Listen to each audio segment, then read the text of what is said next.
Saya Badaria Bita Ali, saya mengajar di Sekolah Menengah Sungai Istad Murni. Saya mengajar mata pelajaran kimia. Teknik yang saya gunakan adalah kaedah inquiry penemuan, di mana strategi yang saya gunakan adalah strategi mengeksperimen, melakukan eksperimen. Kita memberikan dia orang satu masalah, kemudian dia orang melakukan uji kaji dan akhirnya dia menemui jawapan kepada masalah dia orang. Murid-murid, hari ini kita akan membuat eksperimen untuk mengenal pasti satu jenis garam. Okey, garam ni kita tak tahu. Jadi kita nak kenal pasti garam ni melalui mengenal cation-nya dan juga anion-nya. Okey, jadi sebelum tu cikgu nak tentukanlah. Awak pastikan awak semua dah berada dalam kumpulan awak masing-masing. Okey, cikgu nak awak lantik ketua kumpulan masing-masing. Kemudian ketua kumpulan bahagikan tugas kepada ahlinya. Jadi hari ini cikgu nak tunjukkan satu jenis garam, iaitu garam Q. Apa dia garam Q? Macam mana kita nak kenal dia? Apa nama garam Q? Okey, jadi untuk kita tentukan dia, kita kena tahu cation-nya dan anion-nya. Jadi cikgu nak setiap kumpulan bermula dengan kumpulan 1, diikuti oleh kumpulan 2, 3 dan seterusnya 4, ambil bahan masing-masing di atas meja cikgu, letak atas meja awak. Okey, silakan kumpulan 1 dulu.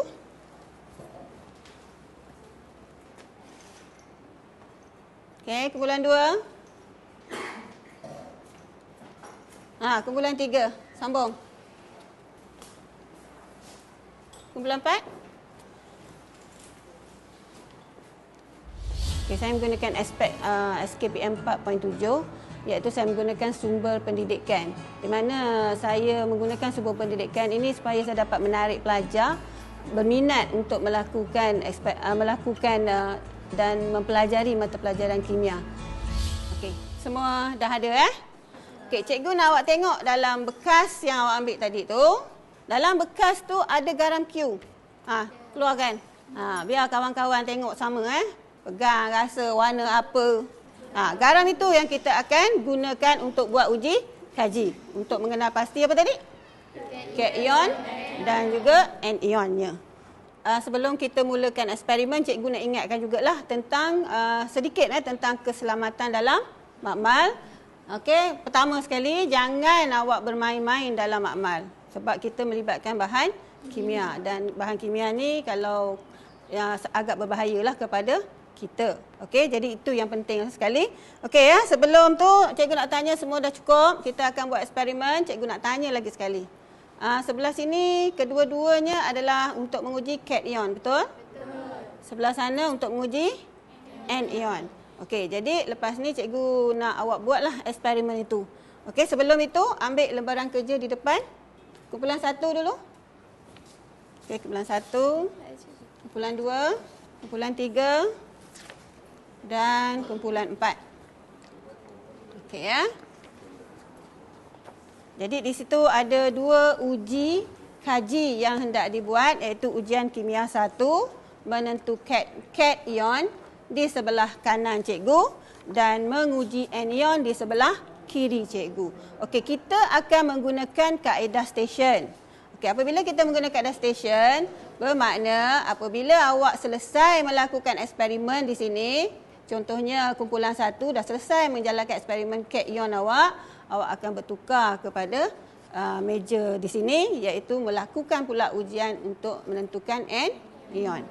Dan seterusnya kumpulan di sini akan bertukar tempat. Faham? Yang lain faham? Okey, jadi cikgu rasa awak boleh mulakan sekarang eksperimen itu.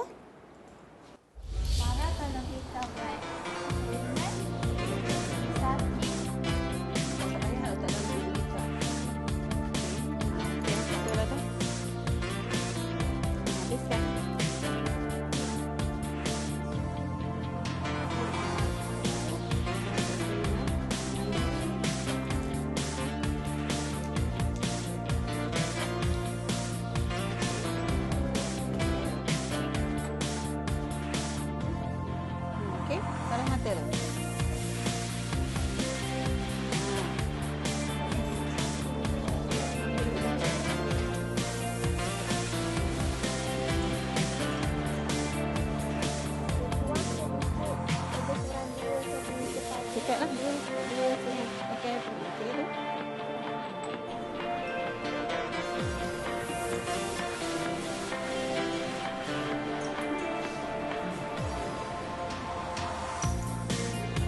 Okey, tambah lagi.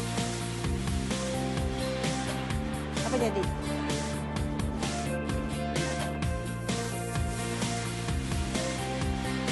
Okey, larut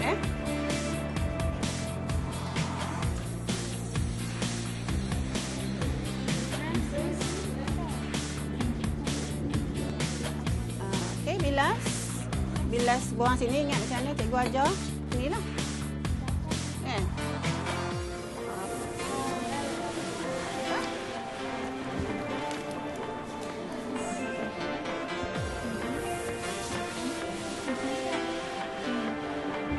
Okey, macam mana tadi eksperimen? Okey, dapat semua?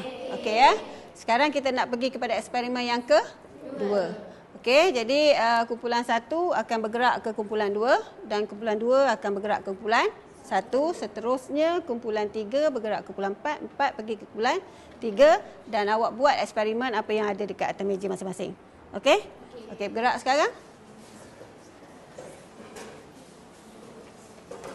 Okey, jadi awak akan buat eksperimen yang kedua bagi setiap kumpulan. Okey, mulakan sekarang.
Teknik ni sebenarnya lebih menyeronokkanlah bagi pelajar saya sebab dia orang dapat melakukan hands on.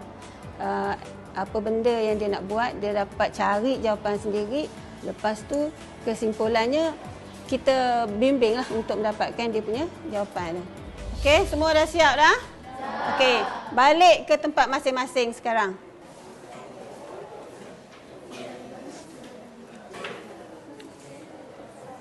Okey, sekarang kita akan bincangkan keputusan eksperimen yang telah kita buatkan bersama tadi. Okey, kumpulan 1. Cikgu nak tanya soalan. Apakah tujuan eksperimen kita tadi? Untuk mengenal pasti kation dan anion dalam garam Q. Okey.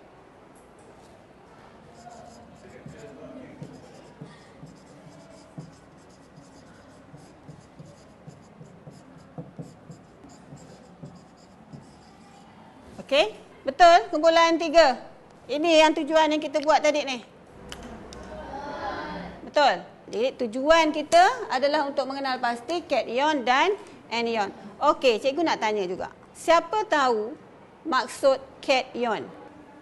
Okey, Nadira? Cation ialah ion yang bercas positif. Okey, cation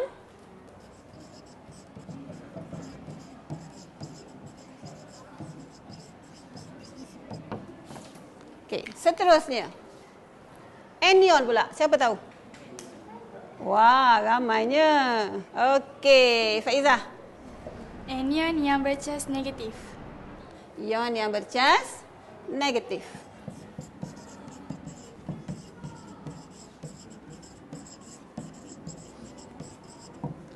Okey, jadi kita dah buat eksperimen untuk menentukan cation dan anion. Sekarang cikgu nak awak tengok balik keputusan yang awak buat tadi.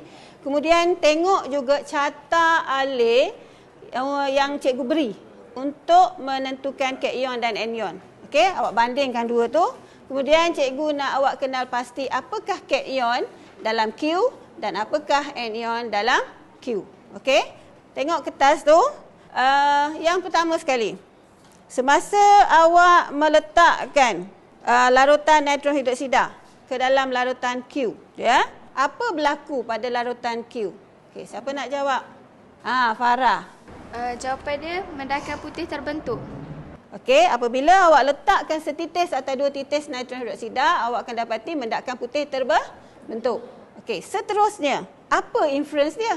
Jadi kalau kita tengok tadi apabila mendakan putih terbentuk, apakah kebarangkalian cation yang boleh hadir dalam garam itu? Okey, siapa pula nak jawab? Aimi. Ion plumbum, ion zinc dan ion aluminium. Bagus Aimi. Jadi betul jawapan dia. Seterusnya, tadi kita letak setitis 2 titis. Sekarang kita letak berlebihan pada larutan Q itu. Okey, apa pula berlaku? Mendakan putih larut dalam natron hidroksida berlebihan. Kita dapati mendakan putih tadi larut dalam natrium hidroksida berlebihan. Seterusnya, kita gunakan pula larutan amonia. Sebab tadi daripada jawapan awak bagi pada cikgu, kita ada 3 jenis cation yang mungkin hadir. Apa dia 3 tu? Okey, ion. Okey, ion. Lagi satu. Ion zinc. Dan satu lagi ion. Okey, kita ada 3 cation yang mungkin hadir.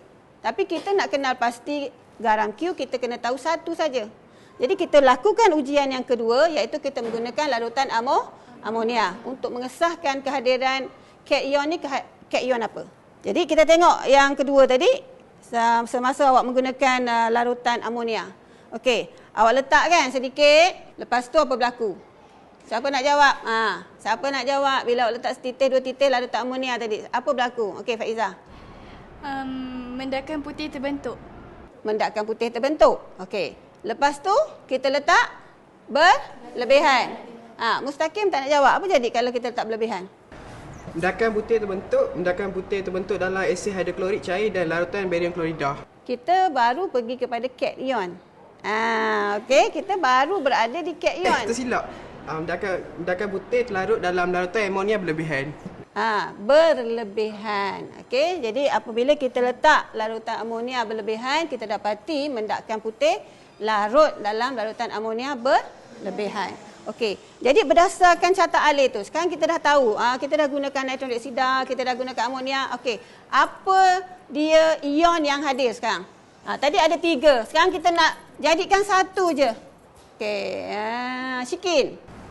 Ion yang mungkin hadir ialah ion zinc. Okey, jadi ion zinc. Jadi kita dapati cation yang hadir di situ adalah ion zinc. Jadi kita dah dapat dah cationnya. Jadi kita nak yang separuh lagi iaitu anion. Okey. Jadi kita tengok pula uji kaji untuk menentukan anion.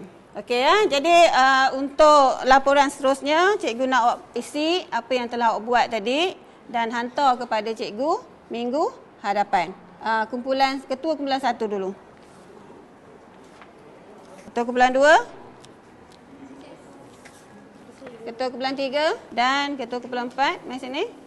Jadi awak isi aja apa yang telah awak buat tadi dalam kertas yang cikgu beri ni dan cikgu nak awak kemukakan pada minggu hadapan.